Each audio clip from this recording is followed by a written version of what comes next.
Sa paglingkod sa bagong mayor sa Dakbayan sa Talisay, may plano na siyang ipatumang kabaguhan sa traffic management sa syudad.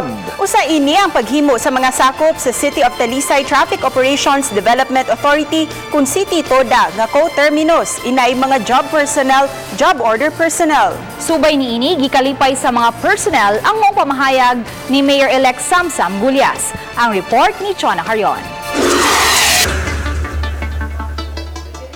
Mato ni Rogelio Villaver, ang hepe sa City Toda, nga angay lansad nga patasan ang mga suhulan sa traffic enforcers, ilabi na nga naa sila sa daan kanunay aron mopatuman ang kahapsay sa trapiko.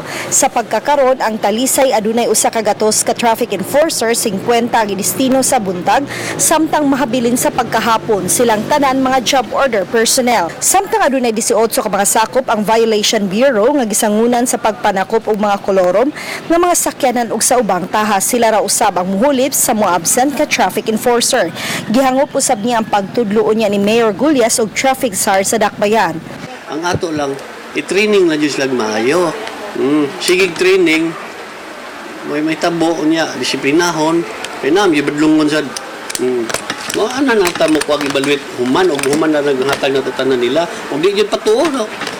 Pwede na lang ang tahon, kung sa mas na di man patuo. Samtang awhag ni Villaver nga mas maayong ipaubos ang mga enforcers og training aron ma-refresh sila sa ilang mga katungdanan. Gipasidan-an na usab niya ang mga traffic enforcer nga badlungon nga magtinarong na aron dili mataktak sa trabaho. Sa pagkakaron, kuwang ra kaayo ang traffic enforcer sa Dakbayan ug nanginahanglan sila sa pag-abag sa mga barangay tanod sa pagpasayon sa trapiko sa Dakbayan. Makatabang yun ang tanod, labi na sa tricycad. Kaya tuwaron tanan dito ang mga tricycad, danagan, labi na sa tangke. Adunay mga job order personnel sa Dakbayan sa Talisay nga makatrabaho lang sud sa usa ka buwan agad sa paghinahanglan sa usa ka buhatan sa City Hall.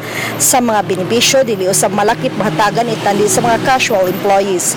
Uban ni Edward Tubilan, Chona Carion, Balitang Bisdak.